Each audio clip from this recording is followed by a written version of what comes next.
Ham her, han er stået op. Bang, så har han slået en krøjtbøl. Bang.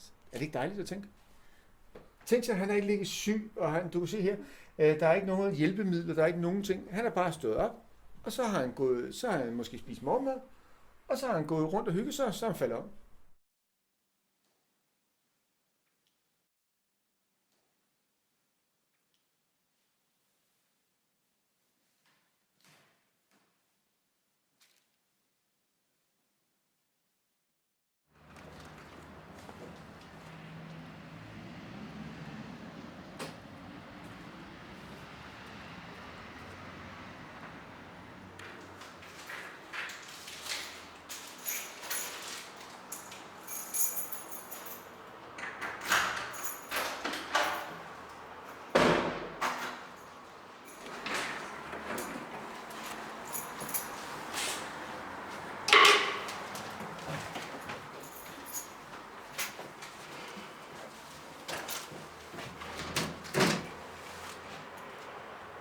Det er på Køge Kommune. Ja, de har jo kommet til lykke med fødselsdagen. Dagen før, og så dør han dagen efter. Eller samme dag, ikke? Det er lidt pudsigt, ikke? Men jeg vil sige, når man laver det her hver dag, så får man pludselig man får et andet forhold til død. Døden for mig er jo ikke det samme som for andre.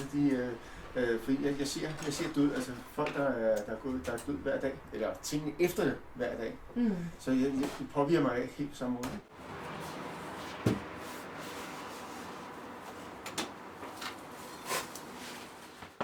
Der er flere og flere hjem, hvor der ikke er, hvor de bor meget alene. Desværre.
Gardehusarregimentets fortjenstmedalje fra 1912.